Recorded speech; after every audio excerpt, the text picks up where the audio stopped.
A gente vai fazer a apresentação e depois deixar as dúvidas e a discussão para o final. Então, é isso, né? Muito obrigado, Vitor, por participar. Se você quiser se apresentar e pode começar. Boa noite, pessoal, tudo bem? Eu vou começar aqui então, colocar a apresentação aqui.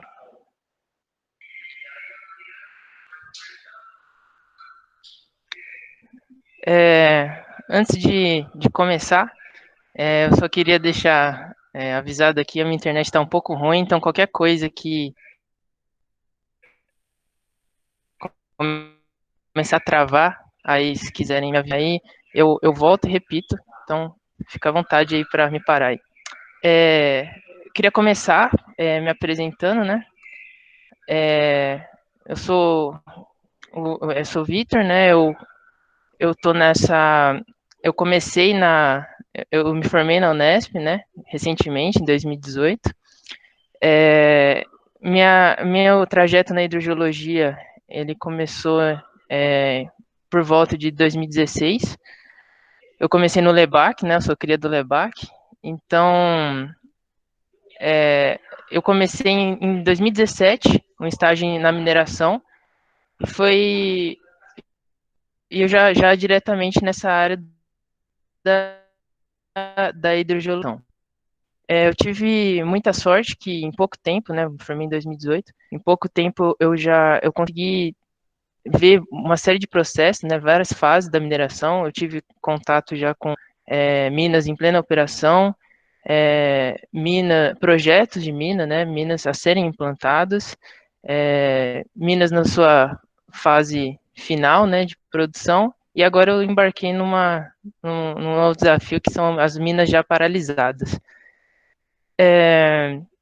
Queria agradecer a oportunidade aí da SEG estar me convidando aí para falar um pouco de hidrogeologia. Eu acho que como eu disse, eu estou há pouco tempo no mercado, né? Mas eu ia passar, não especificamente conceitos, mas eu queria mostrar um pouco da importância, né? Como está aqui no meu slide, a importância, práticas e campo de atuação. Mostrar um pouco das experiências que eu tive, né? As dificuldades que eu tive e mostrar, né, onde que o hidrogeólogo pode ter seu espaço na mineração. Então, vamos começar aqui. Primeiro de tudo, eu queria falar um pouco da relação da água com a mineração, né? Qual que é onde que entra a água na mineração? A gente fala muito que a água ela tem um papel de dualidade. Ela é necessária, mas de que forma? Nas operações de mina, em geral, ela é necessária para o maquinário, né? Nas perfurações. E no beneficiamento também, nas usinas, depender do tipo, né, de beneficiamento, ela é muito utilizada. Mas, ao mesmo tempo, ela é indesejada. De que forma? Muitas vezes, a mineração, ela se dá muitas vezes abaixo do nível de água, né, do nível do freático. Então, ela oferece tanto um risco operacional, né, a presença da água na mineração, ela é muito complicada. Então, ela pode atrasar todo o ciclo da mina, né? E, ao mesmo tempo, oferece risco, né? Ela eleva os custos, né? Para desenvolvimento para a extração do minério. Ela eleva os custos e se torna um fator perigoso, né? Para o empreendimento. E na parte ambiental e social, a gente também tem que pensar que, a depender do contexto, né, onde a gente está inserido, pode ter vazões elevadas que podem estar sendo um perigo para os trabalhadores que estão dentro do processo, e também tem um dano ambiental aí que eu vou tratar melhor depois, mas o rebaixamento do nível de água, ele tem uma série de impactos. Vitor, o slide está travado na capa da apresentação. Ah, certo. Vocês estão vendo? Eu passei aqui. Não, não, não tá não. Deixa eu interromper Continuando. aqui e começar.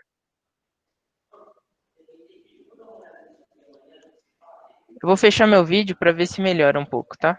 Ok.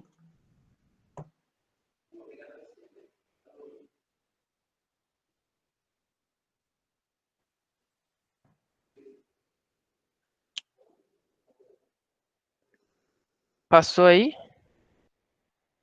Ainda tá na capa.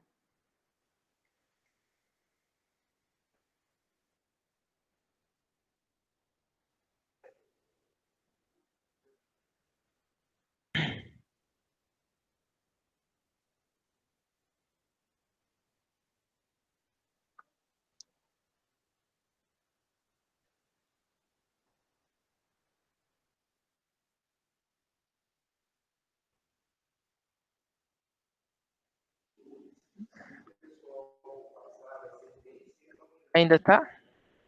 Ainda tá na primeira página. Ué, que esquisito.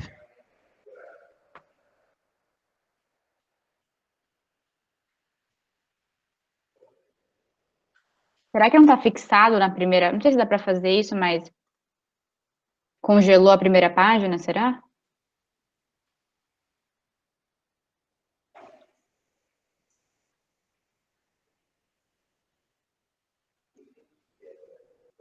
Apareceu aí? O pessoal falou que parece que tinha mudado. Pra mim não mudou, ó. Estão falando que mudou.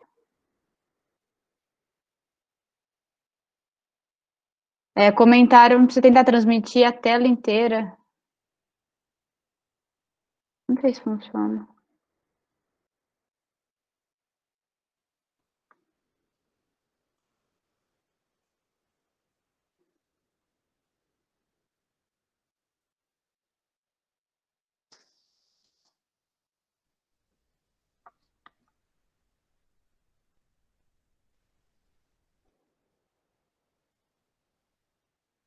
Aí, agora foi.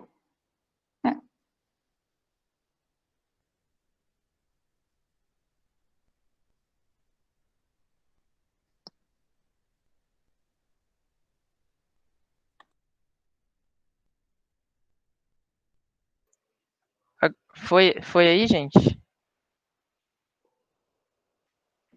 Tinha passado sim, mas agora você parou de compartilhar a tela. Aí, Foi?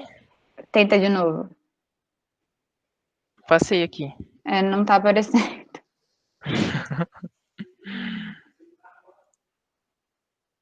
Que estranho.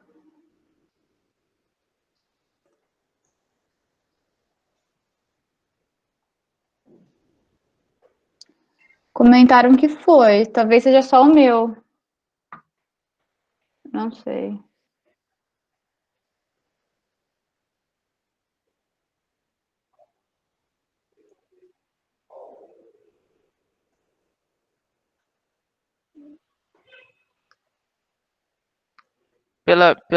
Ó, eu mudei aqui. Pelo pessoal aqui apareceu? Estão comentando que agora. Não. Que foi, mas agora travou de novo. Tá congelado na capa.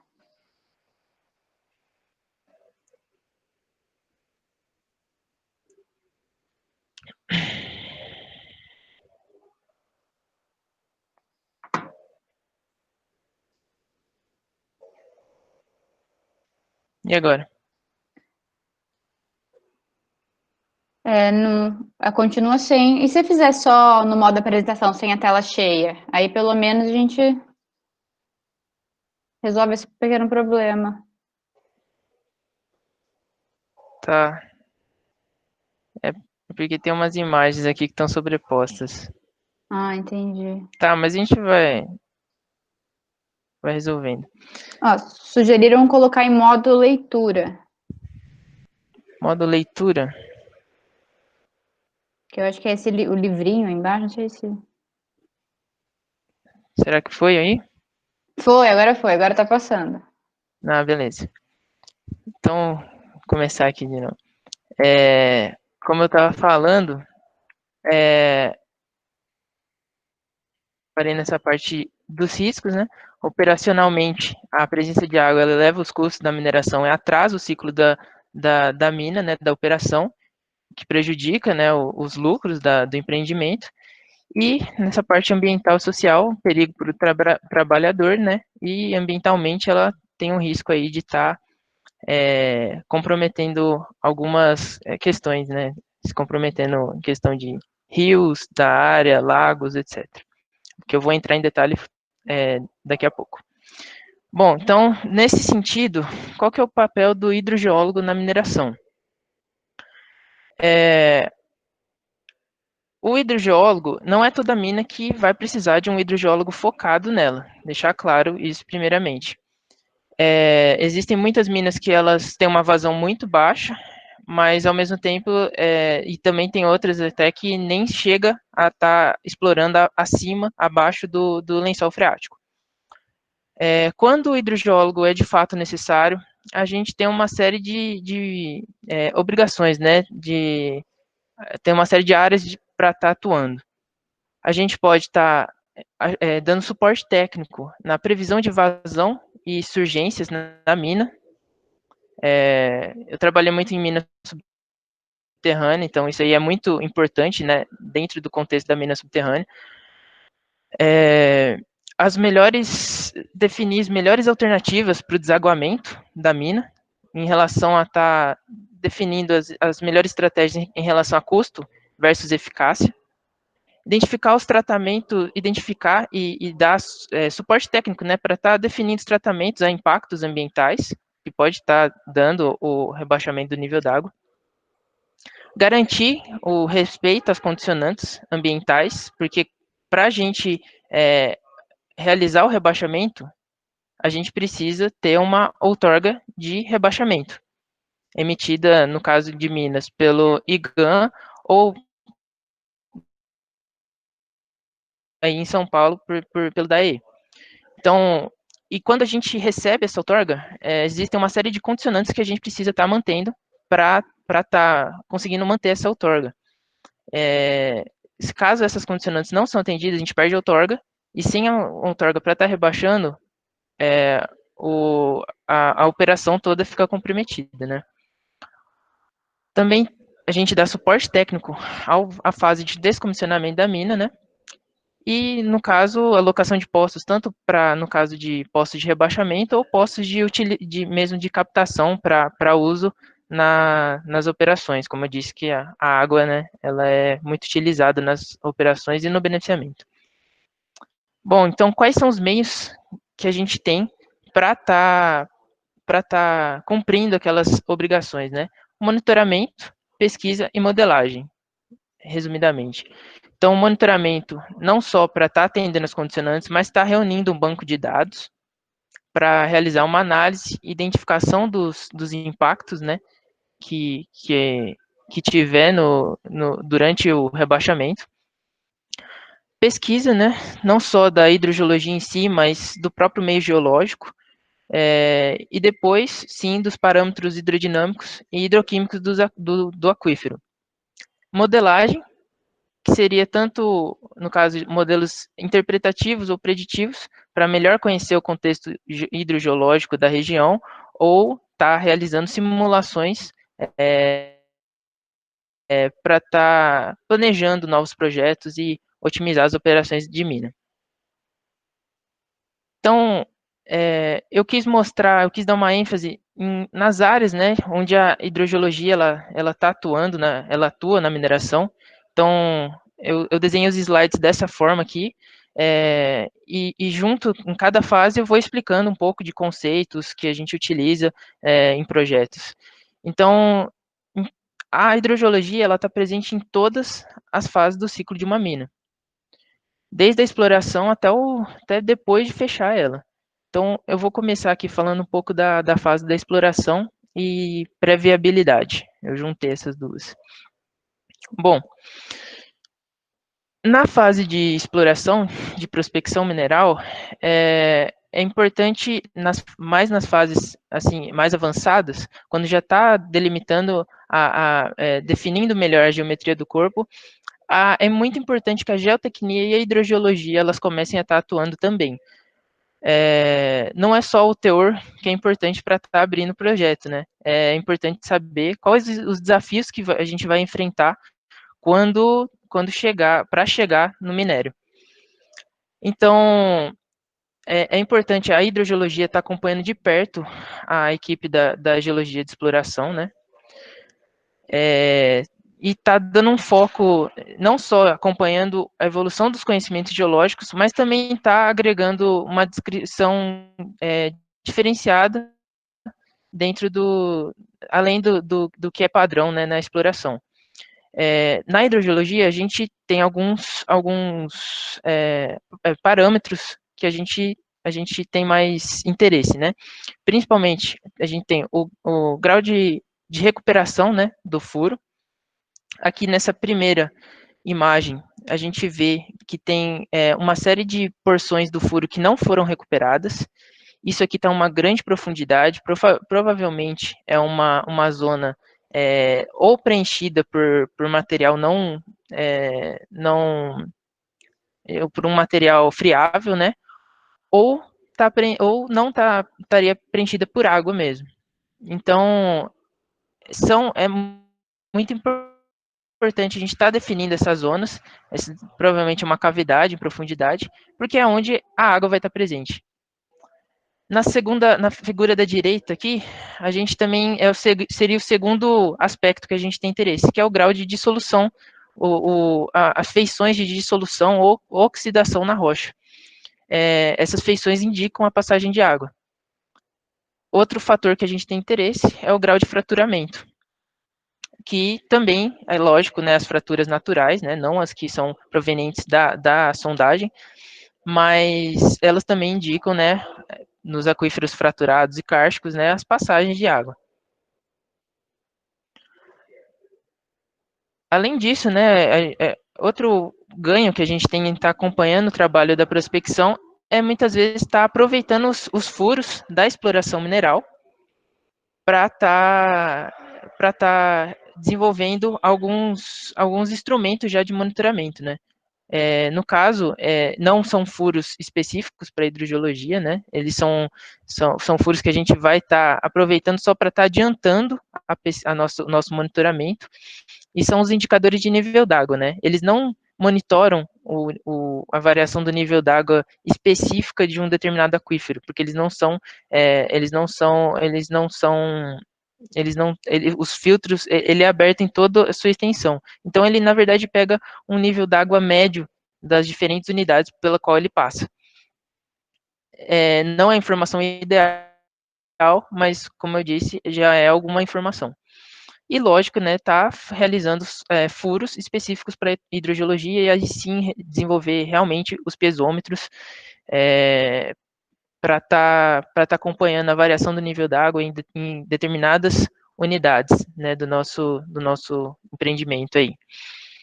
Então, depois de furado, lógico, a gente pode começar a estar fazendo nosso monitoramento. Aqui na segunda imagem tem o medidor de nível d'água.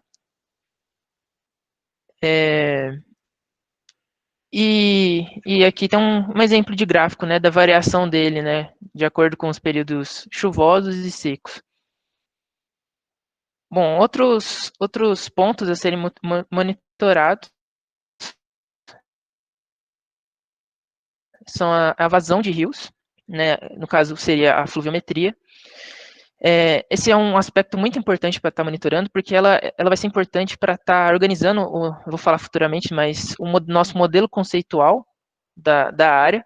Então, você, com um bom monitoramento de vazão, você consegue fazer inferências, né, cálculos, né, da recarga, da recarga do aquífero, e inclusive está ajudando não só a identificar os possíveis impactos, né? Você começando a monitorar antes da mina abrir e depois dela abrir você vê, né, o que muda, mas também ela pode ajudar na calibração do seu modelo, né? Do seu modelo numérico, futuramente. A chuva também, lógico, ela é uma informação muito importante também para estar definindo a recarga do aquífero. Ela, afinal, é a fonte, né, da água dos aquíferos. Então, ela pode ser tanto por pluviômetros manuais, né, no caso, a gente tem nessa segunda imagem um pluviômetro Ville de Paris, está sendo realizado o monitoramento aí pelo funcionário, e a gente também pode estar automatizando esse instrumento com pluviógrafos ou estações meteorológicas que não só monitoram a chuva em si, né, mas também a direção do vento, temperatura, que podem ser informações interessantes futuramente. Só esqueci de comentar aí em cima, esse primeiro instrumento aí que vocês estão vendo, ele é o Flow Tracker. No projeto que eu atuei, ele era muito utilizado, né? Ele é um instrumento que ele é interessante porque ele já dá a medição da vazão no momento da coleta do dado, já em campo, né? Ele baseia em um método sonoro em que ele emite ondas e que elas interceptam partículas em suspensão na água e retornam para o sensor. Esse tempo de retorno é o que ele usa para calcular a velocidade do fluxo de água. A gente faz essas medições em vários pontos da seção do rio e daí define a vazão, né, do rio como um todo. Bom, ainda na fase aí da exploração e previabilidade, a gente começa a estar fazendo, tentando definir alguns parâmetros do aquífero, né? E de que forma, né? Por slug tests, teste de bombeamento, Packer test, tem uma série de testes aí que você pode estar calculando o condutividade hidráulica, armazenamento, transmissividade do aquífero, que vai ser os parâmetros muito importantes para depois realizar o modelo, etc. Antes, né, na faculdade a gente fazia essas contas na mão, né? Mas existem muitos programas aí que estão aí para facilitar, né? O Aquifer Test, por exemplo, para ele faz todos os cálculos, então é uma grama. Lógico, você não vai deixar ele calcular tudo, você vai ter um controle de saber como é que é a sua área, saber como que seria o seu aquífero baseado no seu modelo conceitual. Então, mas eles são ferramentas muito, muito importantes, interessantes para estar realizando. Também é importante estar levantando os pontos de água, né, no entorno do projeto. E o que seria isso? Seriam os usuários mesmo de água, os superficiários presentes na área, quem que usa, quanto usa mais ou menos, saber onde que você está entrando, né? Onde que você iria estar interferindo, né? Caso a mina abrisse. E também as próprias nascentes, né? Que são nada mais nada menos determinar suas características, né? São intermitentes, perenes, né? E, as mesmas suas características químicas, né? Também, em alguns projetos, a gente tem no entorno lagoas, que também vão ser muito importantes, a depender do contexto, elas vão ser o afloramento do nível d'água na superfície, então é muito importante estar monitorando elas, ter essa informação também. E a caracterização hidroquímica, né? Coleta de água, para estar analisando as características hidroquímicas de cada aquífero que está presente na área. Bom, outros estudos, eu separei aqui alguns aqui só para citar. Simulação de cheias de rios. Por quê? Muitas vezes, a depender do local, né, da mina, você pode ter um rio com uma vazão muito elevada e vão ter episódios de chuva que vão elevar em muito a vazão desse rio. Dependendo, né, do contexto, esse rio pode dar um aporte de água que não é comum para sua mina depois dela aberta. Então é importante você estar mapeando como que funcionaria esses episódios e para estar preparando, né, se preparando, já pensando em medidas que poderiam evitar esse influxo maior de água para a mina. simulação de lançamento de efluentes no rio. O que acontece? Um dos impactos, a depender, né, do contexto da mina, é a diminuição da vazão dos rios em superfície. Então, a água bombeada na mina, ela muitas vezes ela pode ser aproveitada para o uso dentro da operação, do beneficiamento, mas também ela pode ser usada para estar sendo devolvida ao rio. Isso é uma medida comum, assim, né, depois, muitas vezes é uma condicionante, né, do processo da outorga de rebaixamento, e às vezes ela é até interessante para os próprios superficiários da área, porque a vazão do rio costuma aumentar mais do que, mais do que o que se jogava no rio. Então, é importante você estar simulando quanto que a química, qual que seria a química da água que você está lançando no rio. Porque uma coisa é a água estar no aquífero normal, sem impacto nenhum. Outra coisa é quando você abre uma mina subterrânea, por exemplo, você deixa a água fluir pelas galerias, essa água ela vai estar tendo a sua composição alterada, ela vai estar mais em contato com o minério, ela vai se enriquecer em alguns elementos. Então, na legislação, isso é mais uma parte de engenharia ambiental aí, mas na legislação a gente tem que respeitar uma certa vazão do rio. O rio tem que ter uma determinada vazão que consiga diluir esses efluentes. Então, a depender da vazão do rio que você vai devolver essa água, você pode ou não pode lançar esse efluente.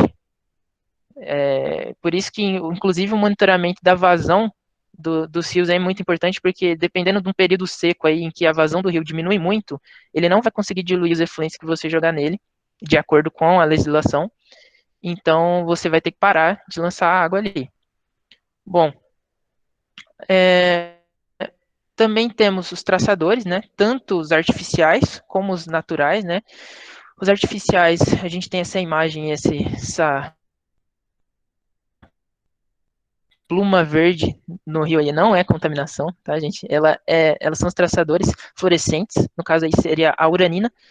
Ela é uma ferramenta muito interessante, ela serve não só para estar mapeando, se, por exemplo, depois da mina aberta, você jogar esses traçadores, você identificar esses traçadores na mina, você tem a clara evidência que o seu rio ele tem um fluxo de água para a mina.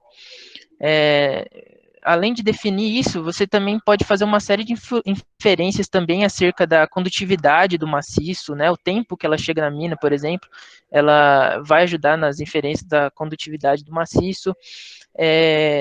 E também, quando você identifica também em quais trechos do rio existe o afluxo para a mina.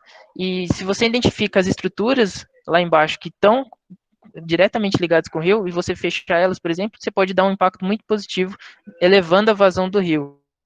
Você diminui um problema aí para a sua operação.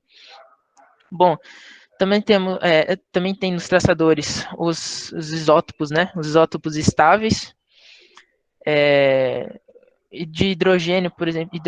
O que acontece? Os isótopos hidrogênio e oxigênio, né, compõem a água, eles acontecem na natureza em diferentes isótopos. Então, certas águas, elas têm a composição ela é composta por hidrogênio 2, né, de massa, e oxigênio 18, por exemplo, ao contrário do hidrogênio 1 ou 16. Então, mas isso acontece em determinadas proporções no ambiente. Então, por exemplo, a água do mar, ela tem uma composição, uma proporção média aí desses isótopos. O que acontece? Quando você evapora a água, é tendência da água que fica residual, ela ser enriquecida em isótopos pesados, e a que evapora, ser enriquecida em isótopos leves. Então, a água da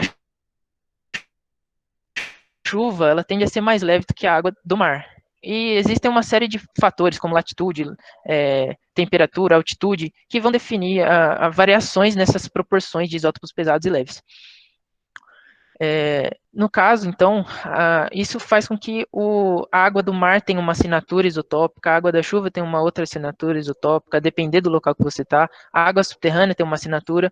Quando você usa esses isótopos, ele serve muito para o seu modelo conceitual e você está identificando se, por exemplo, a água que você bombeia do seu poço, ela tem uma assinatura do rio, então quer dizer que a água do rio ela está fluindo pelo meio subterrâneo e chegando no seu poço. O seu poço está pegando essa água do rio. Então, ela é muito importante também para você estar entendendo as direções de fluxo da água.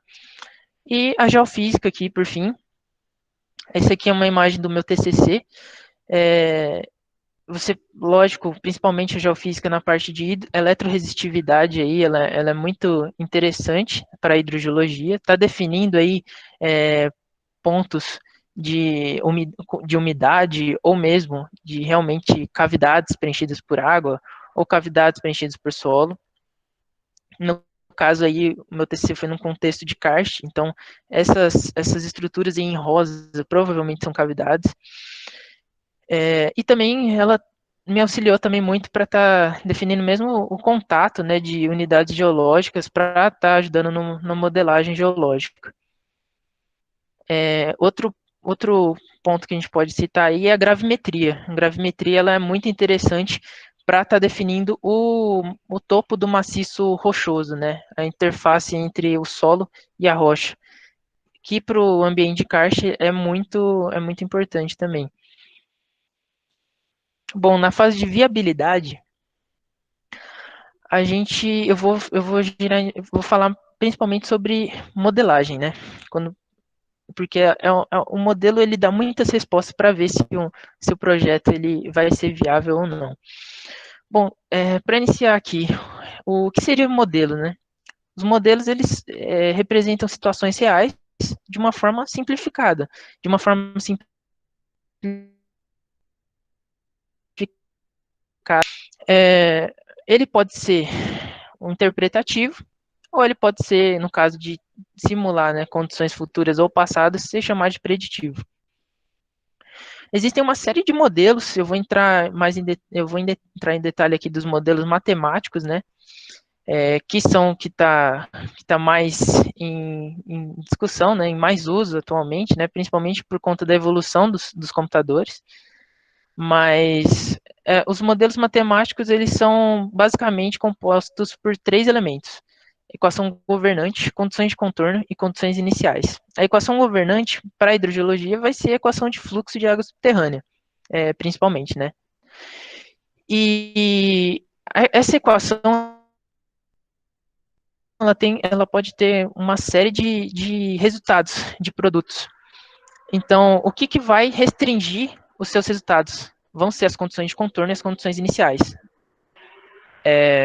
As condições de contorno, elas são de 3 tipos, basicamente, eu não vou falar muito assim não, mas elas são de ou carga especificada, carga hidráulica, você define pontos do seu modelo que tem carga hidráulica específica, né, cota do nível d'água. Fluxo específico, muitas vezes a gente usa como fluxo nulo, né, você sabe uma parte do seu modelo que você sabe que não existe fluxo de água, que é um divisor. Então, ali é uma porção de fluxo constante. E também tem o terceiro tipo, que são a carga e o fluxo dependente da carga, que muitas vezes a gente usa para definir os rios. Essas condições, elas são condições reais, né, do seu empreendimento, do seu projeto, né, da área do seu projeto. Então, elas vão estar restringindo as possíveis respostas do seu modelo. E como que a gente resolve, né, os modelos matemáticos? A gente usa de métodos numéricos. existem dois principais, as diferenças finitas, que é a base para o software, principalmente, né, desse exemplo, né, o ModFlow, mas existem outros, e de elementos finitos, que o principal aí é o FFlow. O FFlow, ele, por muito tempo aí, ele foi muito interessante para mineração, porque ele consegue na discretização, né, da sua malha, ele é mais flexível. Então, para zonas com uma geologia mais complexa, né, como uma mina, por exemplo, então ele é mais interessante. Então, só citar aí algumas boas práticas, né, da modelagem.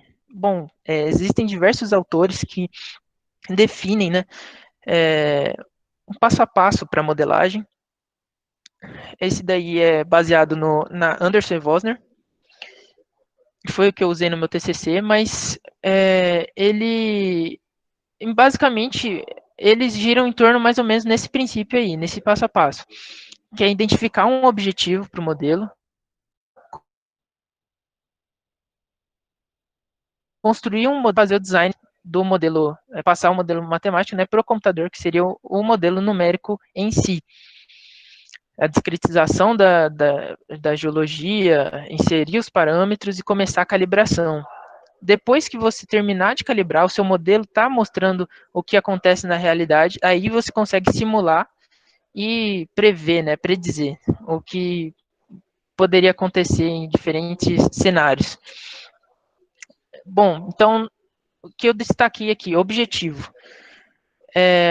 Você pode construir uma série de modelos, todos certos, mas o que vai definir se seu modelo é útil ou não é se você fez de acordo com o seu objetivo. Você quer representar uma determinada situação. Então, por exemplo, você pode fazer um modelo em escala maior, um modelo regional. Ele vai ser muito interessante para estar entendendo o contexto hidrogeológico e tudo. Mas se você quer entender o contexto da mina em si, você tem que fazer um modelo mais localizado. Então, você tem que definir antes o que você quer para você estar fazendo uma modelagem. Base de dados, é importante você ter uma base de dados robusta e confiável, né? Porque o que entra é o que vai sair. Se você não tem uma base de dados confiável, seu modelo não vai ser confiável. Modelo conceitual, ele tem que estar bem fundamentado. O modelo conceitual, ele acho que é o principal dentro da modelagem, porque ele vai ser a base teórica do seu modelo numérico, né? Não adianta você ter um puta modelo numérico se o seu conceito é errado. Se você chega no campo e não está acontecendo aquilo. Então você tem que ter o seu modelo conceitual bem delimitado para estar desenvolvendo um bom modelo numérico. Bom, e campo, né? É muito importante você estar sempre muito presente na sua área para você estar sentindo, né, como que é o contexto hidrogeológico da área. Não adianta você ficar só no escritório fazendo o modelo sem realmente ter entendido exatamente para você desenvolver bem o seu modelo conceitual. Bom, na fase de modelo conceitual, você tem uma série de respostas que você pode dar. O modelo conceitual não é fixo, você não sempre tem que dar essas respostas, mas basicamente é muito interessante que você tenha levantado esses pontos, né?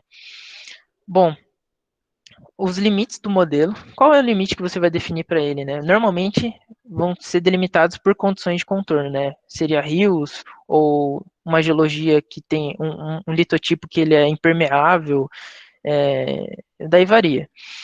Definições das unidades, né, hidroestratigráficas, sistemas aquíferos, né, quais são as suas unidades, não geológicas, mas sob o ponto de vista hidrogeológico. Definir um mapa potenciométrico, as direções de fluxo, levantar o balanço hídrico, né, quais que são as entradas e quais que estão as saídas de água dentro do seu modelo, dentro da sua área. A descarga seria somente os rios, ou teria, por exemplo, poços na área que também estão tirando água do aquífero. Estimativa dos componentes, né, do balanço hídrico e as propriedades hidrodinâmicas das unidades em si, né, condutividade, armazenamento, transmissividade. Bom, essa imagem aqui, ela também é do meu TCC e eu quis mostrar ela para estar evidenciando quanto é importante o modelo conceitual. Na primeira parte aí, é um modelo conceitual que eu defini, né? Uma seção mostrando onde que seriam os aportes de água, os influxos de água e as unidades, as principais unidades. Na segunda imagem, eu traduzi esse modelo conceitual no Leapfrog para um modelo geológico.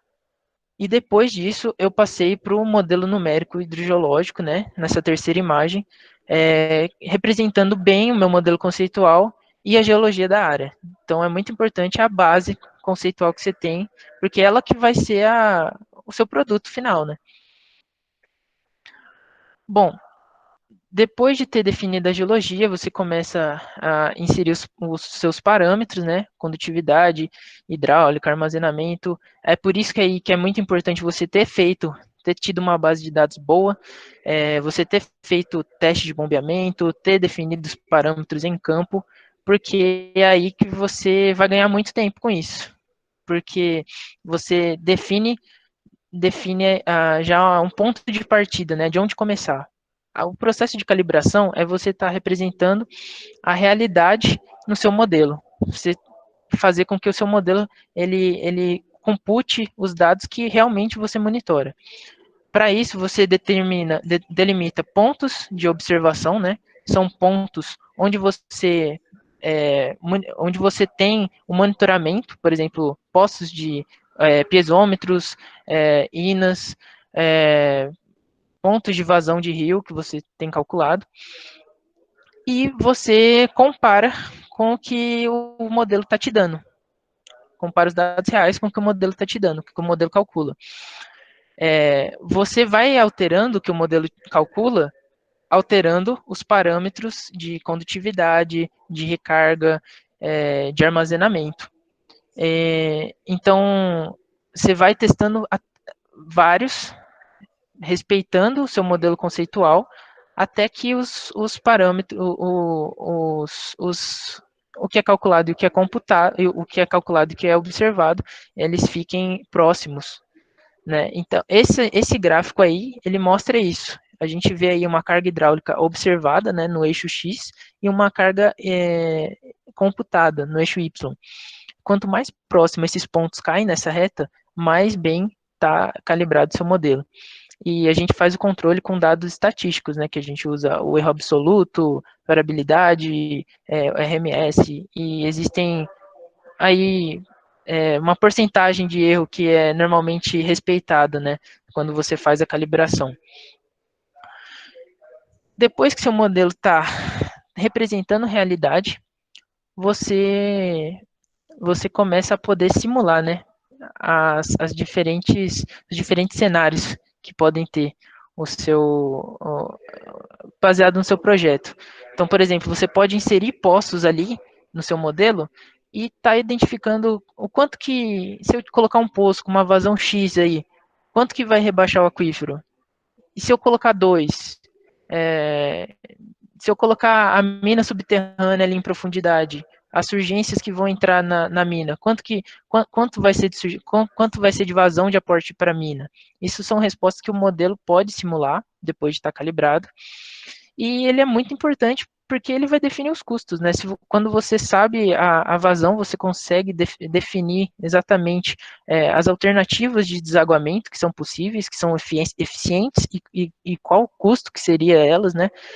Aí você já define quanto de poços de rebaixamento que você vai precisar de uma estação de tratamento de água, você vai precisar de uma estação de bombeamento.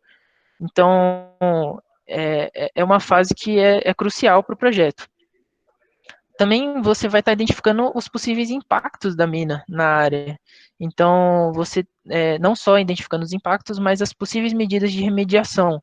E esses modelos, eles devem ser protocolados em relatório e enviados para o órgão ambiental competente para estar obtendo a outorga de rebaixamento. Eles vão analisar esse relatório e, depender, eles vão licenciar ou não, dar a outorga de rebaixamento ou não, baseado nesse modelo. Então, ele é muito crucial para a viabilidade, né, de um projeto. Bom, na fase de implantação e operação da mina, todas os monitoramentos e pesquisa que eu falei anteriormente, eles continuam. O monitoramento, ele deve, como eu disse, estar atendendo às condicionantes da outorga de rebaixamento. Então, e não só isso, você vai estar adquirindo mais dados para o seu, mais dados para análise, para identificar os impactos e mesmo para estar recalibrando o seu modelo numérico, para deixando ele cada vez mais confiável.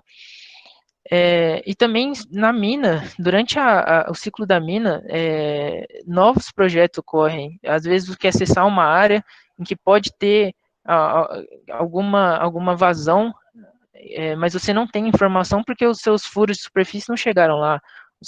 Então, novas pesquisas devem ser feitas em profundidade, para avaliando, né, se esse projeto é viável ou não, para tá realmente dando seguimento, né, à operação. E, como eu disse, o modelo está constantemente recalibrado. E também temos novos desafios nessa fase, né? Quando a mina é aberta, a exposição do maciço ela fica muito maior, então novos dados podem ser obtidos. Então, levantamento de surgências na mina, monitoramento de vazão dessas surgências, levantamento de dados estruturais, todos esses dados vão te ajudar ainda mais a estar entendendo a hidrogeologia da área e estar dando suporte técnico para a operação. Essa primeira imagem aí é um manômetro, ele está acoplado num que a gente chama de obturador. O que acontece? Durante a pesquisa, a sondagem dentro da mina, às vezes a gente intercepta estruturas com água e ocorre surgências pelos furos de sondagem. Então, para conter essas surgências, a gente obtura eles, né, a gente acopla essa haste aí, fecha o furo e pode estar acoplando esse medidor de pressão, que é o manômetro. E com isso, a gente, com base na pressão, a gente define a coluna d'água e tá aí um piezômetro subterrâneo, como se fosse isso, né? Ele define o nível d'água, só que de baixo para cima. A segunda imagem é um exemplo de surgência, né, na mina. E o levantamento estrutural, claro, vai ser importante para estar prevendo, né, possíveis interceptações dentro da mina, das galerias, em outros pontos, em maior profundidade, onde que poderia estar tendo nova surgência. Bom, baseado no tipo de desaguamento da mina, o hidrogeólogo ele tem determinadas novas funções, né? Novas obrigações. Então, falar um pouco dos tipos de desaguamento, né, na mineração, a gente tem o modelo gravitacional. De que forma que ele acontece? A gente intercepta estruturas, elas dão saturadas, né, elas fornecem água para a mina, dão um aporte de água,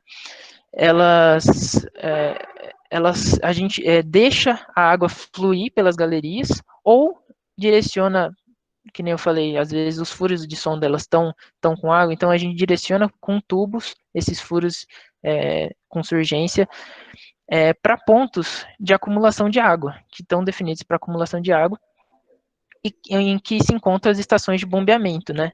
Uma série de bombas que vão estar ou bombeando diretamente para a superfície ou de nível para nível está realizando esse bombeamento, né? Até chegar na superfície também. Essa imagem aí, ela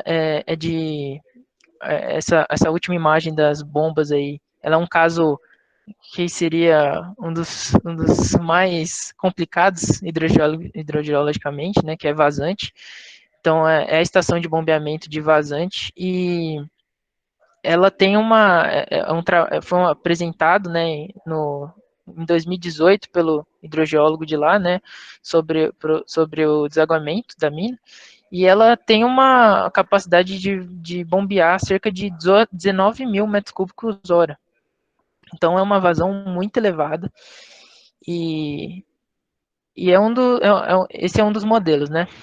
para desaguar a mina. Quando a gente está abaixo, avançando, né, com as galerias abaixo do nível das estações de bombeamento, não tendo como, né, direcionar água para elas, então a gente tem que tomar um cuidado redobrado de estar interceptando estruturas. Então o hidrogeólogo, muitas vezes, a depender do contexto que está, né, em contextos mais pessimistas, ele tem que estar acompanhando a sondagem da mina muito de perto para estar vendo se vai vai ter a possível interceptação de uma nova estrutura, porque a depender da vazão dela pode realmente inundar a rampa, né, de desenvolvimento. Então, às vezes a gente desvia, né, dessas estruturas, ou quando não é viável, intercepta elas, e esse é outro método, né, para estar operando a seco, que é a injeção de material nos furos. Injetando material nas estruturas. Então, pode ser tanto cimento, né, pode ser poliuretano, mas a gente preenche localmente as estruturas e consegue avançar de uma forma segura, né? Mas é lógico que tem que ter um cuidado muito grande durante o avanço.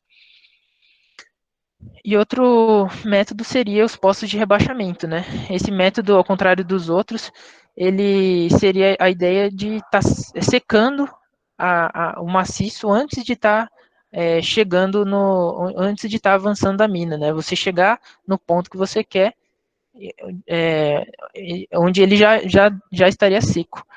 Então você cria um cone de rebaixamento e consegue chegar nos níveis do minério sem estar interceptando água. Mas tem um grande perigo, né? Principalmente em aquíferos fraturados e kársticos, muitas vezes o seu poço ele pode estar rebaixando uma estrutura e você tem uma outra estrutura que não está conectada com ele e ela fornecer água. Isso é muito complicado porque, por exemplo, a gente fala em dupla porosidade, tripla porosidade em aquíferos kársticos. Então, às vezes você está rebaixando dos tipos de porosidade lá, né, do maciço e o outro tem água ainda. Então, às vezes, você pode ter surpresa durante a operação. O hidrogeólogo tem que estar acompanhando de perto, né, a operação dos postos de rebaixamento. Um poço que para de funcionar vai comprometer o seu cone de rebaixamento e pode causar o aporte de água para a mina.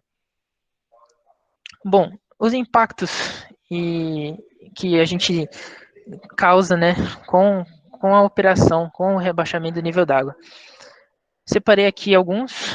O primeiro seria, principalmente no contexto kárstico, abatimentos, as dolinas que podem aparecer. Existem vários estudos, né, que falam que quando você rebaixa cerca de 6 metros do nível d'água original, você começa a ter a possibilidade de estar causando abatimentos em superfície. Esses abatimentos, muitas vezes eles devem ser cadastrados, muitas vezes ele é até mesmo uma condicionante, né? O cadastro desses abatimentos é uma condicionante da outorga de rebaixamento. E muitas vezes a equipe de hidrogeologia ela é responsável por estar tratando desses abatimentos, né? Tamponando eles. Então, é das complicações do rebaixamento do nível d'água. Outro ponto seria, né, a diminuição de água, né, superficial, seja em rios, em lagos. Quando quando você abre a mina, você altera o nível de base da região, então a água que antes ia para o rio passa aí para a mina e o rio vai perdendo a sua vazão, até chegar num momento que pode até secar. Então você tem que na superfície existem muitas vezes superficiais que dependem da água do rio, então você deve estar tendo medidas, né, para estar remediando nessa situação. No caso, muitas vezes a água de bombeamento ela é devolvida para o rio. E a falta de água em poços, por exemplo, você pode impactar um poço de um superficiário na área. E no caso, nesses casos, a operação, se realmente foi culpada, né, disso daí, a gente tem que estar fazendo a reposição dessa água de alguma forma, né, para o superficiário, ou furando um novo poço, ou proporcionando alguma outra fonte de água para ele, né. O hidrogeólogo ele tem que estar identificando esses casos e estar filtrando, né? Muitas vezes pode ser questões de própria manutenção do poço da pessoa, né? Muitas vezes esses poços eles são furados de forma não ideal, né?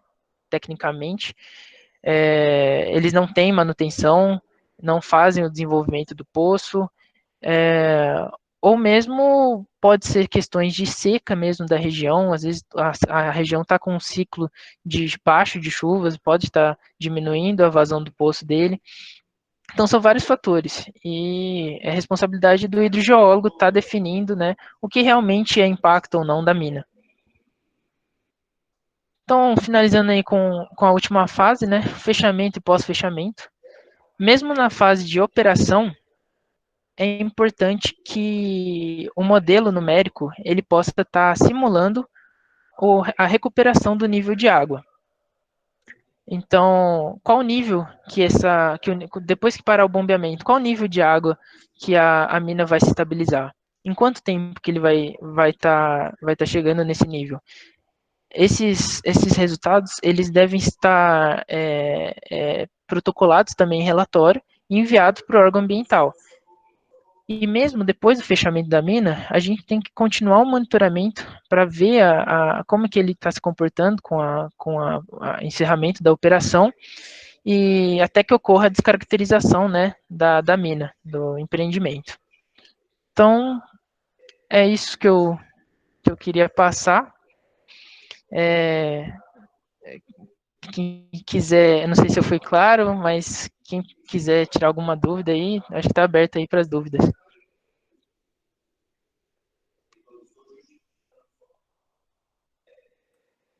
Vitor, muito obrigada aqui, foi bem interessante. Quem quiser perguntar agora pode falar pelo microfone, ou se quiser mandar pelo chat também à vontade. Eu tenho uma dúvida, assim, mais curiosidade. Uhum. Pensando num terreno kárstico, assim, qual seria a forma mais segura de você começar a modelagem? Mais segura em questão de reunir dados? Como assim? De reunir dados e depois você conseguir ter. Em questão de dados mesmo. E no kart é complicado porque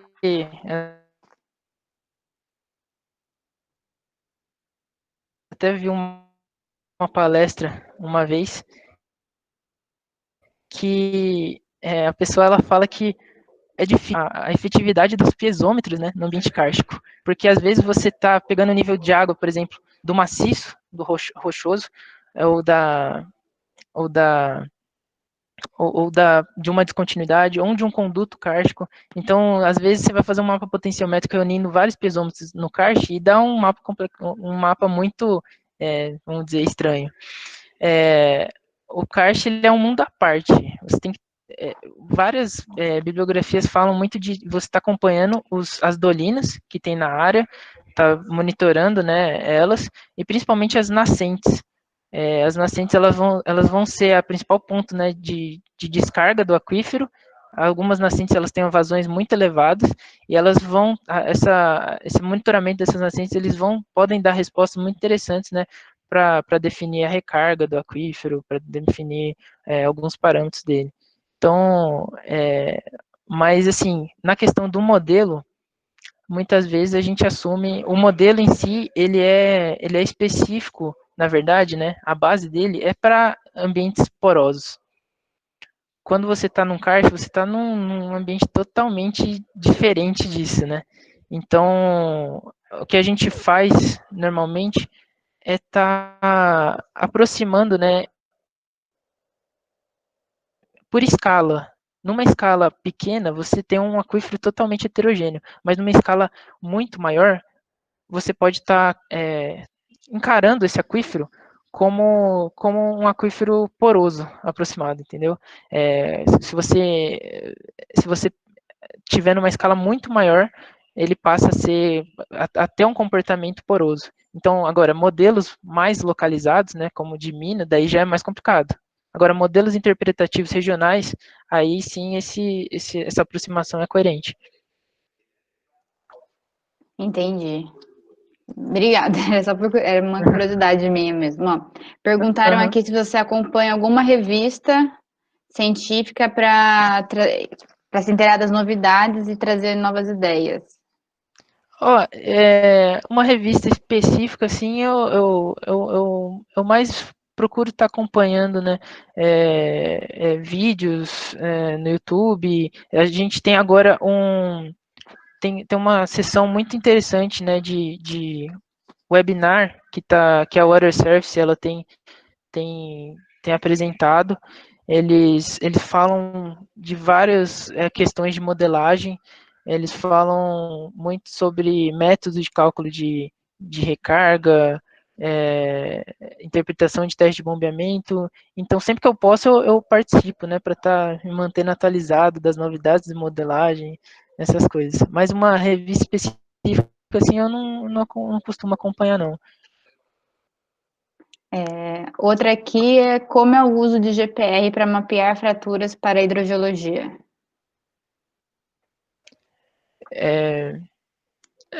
Isso na verdade eu não tive a oportunidade de tá mexendo. Eu não conheço muito, para falar a verdade. É, o que eu utilizei mais mesmo foi a eletroresistitividade. Eu não sei responder. E outra aqui, o Rodrigo está perguntando como que foi a sua inserção no mercado de trabalho na parte de hidro, quais foram os desafios, as dificuldades, sim, sua experiência. Uhum, certo. É, eu comecei, na verdade, né, com a minha porta de entrada foi o meu TCC, que eu achava muito interessante, né, eu já gostava muito de hidrogeologia. E eu achava muito interessante, né, essa ideia de aplicar a hidrogeologia na mineração. Queria entender melhor como que isso funcionava. Então, eu fui atrás, né, de entrar em contato com minas que tivessem problemas com água, né, e no caso daí eu entrei em contato com vazante, que é esse mundo à parte aí.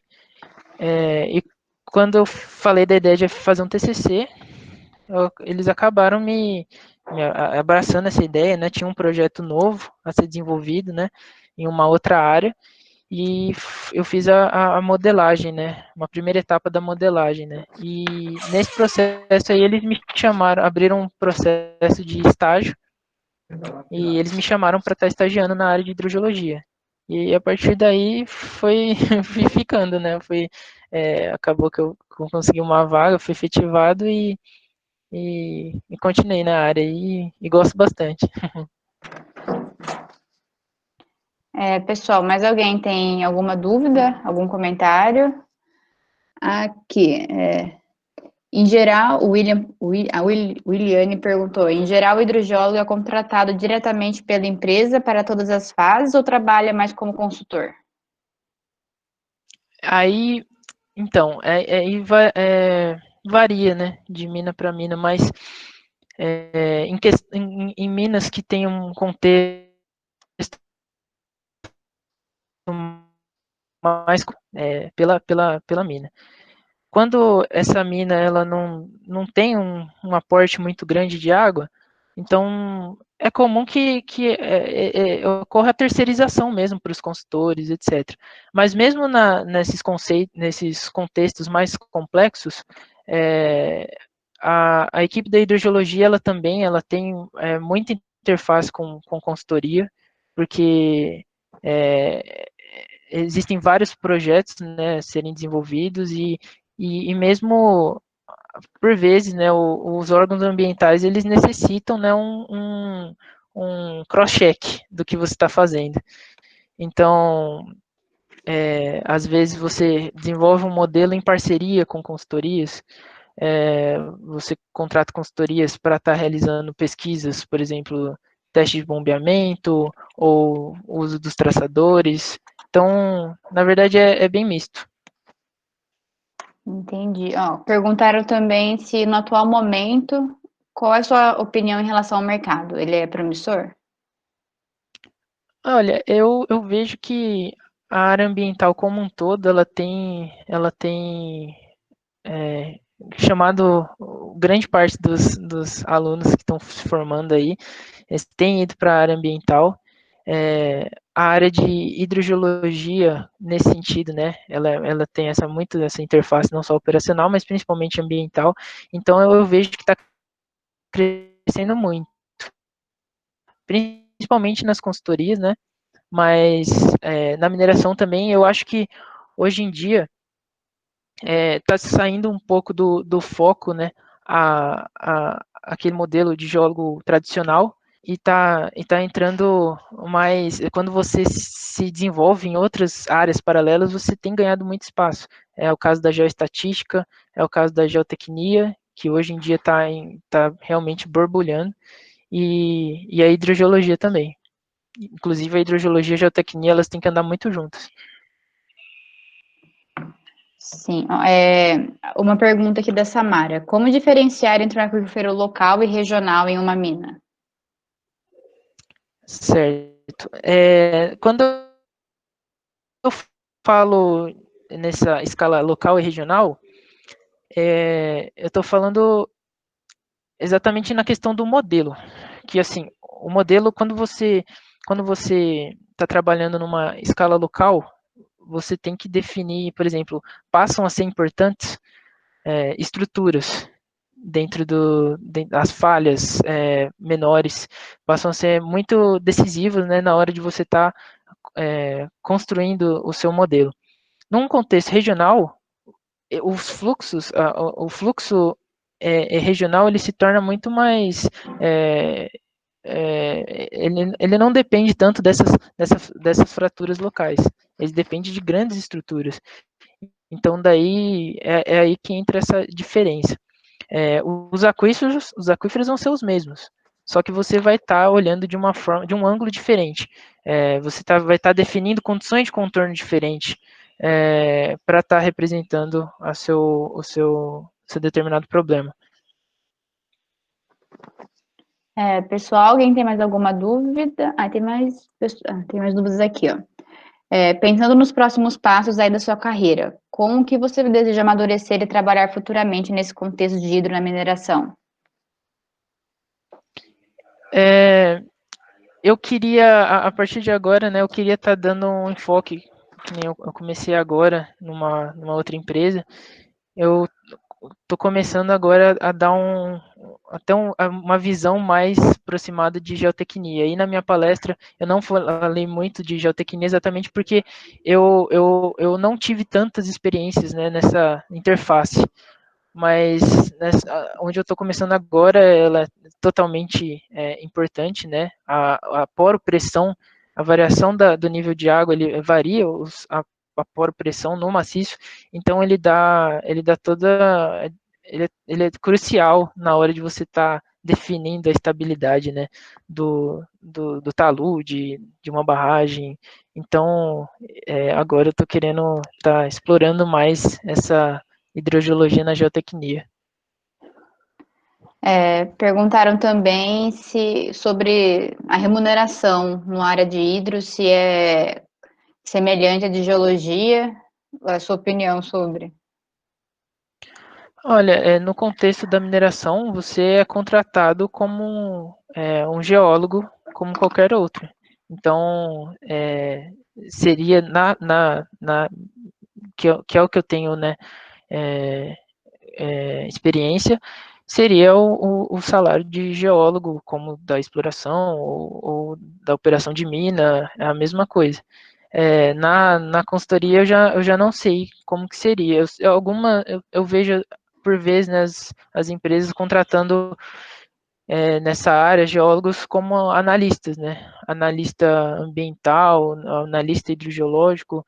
Daí eu acredito que nesse sentido o salário seja menor, mas na experiência que eu tive é um salário como de um geólogo qualquer. Pessoal, alguém tem mais alguma pergunta, algum comentário? Senão a gente pode encerrar.